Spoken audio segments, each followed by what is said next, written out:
আসসালামু আলাইকুম এভরিওয়ান। আজকে আপনাদের একটা সুন্দর মাটির বাড়ি দেখাবো। দেখেন এটা কতটা সুন্দর, কতটা নিখুঁত। টেক্সচারগুলো আপনারা মাটির এই যে হ্যান্ড ফিলটা ভালো পাবেন। আসলে ক্যামেরাতে তো অতটা বোঝা যায় না, এটা তো ঝামেলা। সো এমনিতে দেখেন যতটুকু বোঝা যাচ্ছে, দেখেন একটা মাটির যে টেক্সচার, এটা কিন্তু আসল মাটি। এই টেক্সচারটা আমরা কিন্তু পাচ্ছি।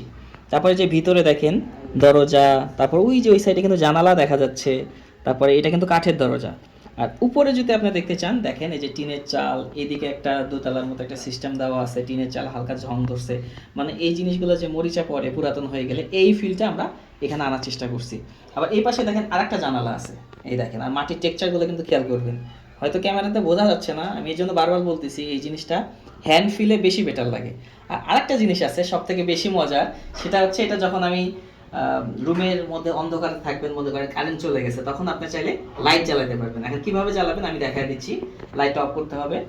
আমরা এখন লাইটটা অফ করে দিই। এই যে আমরা এই লাইটটা অফ করে দেবো, সব লাইট অফ করে দেওয়ার পরে আমরা এইটার লাইটটা অন করব। এই দেখেন রুমের লাইটটা আমরা জ্বালায় দিছি। এখন আমরা রুমের লাইটটা অফ করে দিব। সবগুলো লাইট অফ করে দেওয়ার পরে এটার কীরকম লুক আসে সেটা দেখেন। ওয়াও, মাশাল্লাহ। এটা ফোকাস করে দেখবেন, দেখছেন কতটা সুন্দর। এখানে একটা উঠানের মতো স্পেস আছে, বারান্দা বলা যায়, উঠান না। দরজাগুলো দেখা যাচ্ছে, জানালা থেকে আলোটা আসতেছে, এখানে পড়তেছে, কত সুন্দর। আবার এই যে দরজার ফাঁক দিয়ে আলোটা দেখা যাচ্ছে। আবার এই পাশে একটা জানালা আছে, এখান দিয়েও কিন্তু দেখা যাচ্ছে, কতটা সুন্দর আসতেছে। মাশাল্লাহ, দেখেন কত সুন্দর। মাটির বাড়ি, আগেকার মাটির বাড়ি যেরকম হতো, ঘরের ভিতরে কুপি বাতি আলো বা হারিকেনের আলো জ্বলতো, তো ঠিক সেই ফিলটা পাবেন, কারণ যেহেতু এটা লালচে আলো, ওয়ান টোন, কত সুন্দর দেখেন।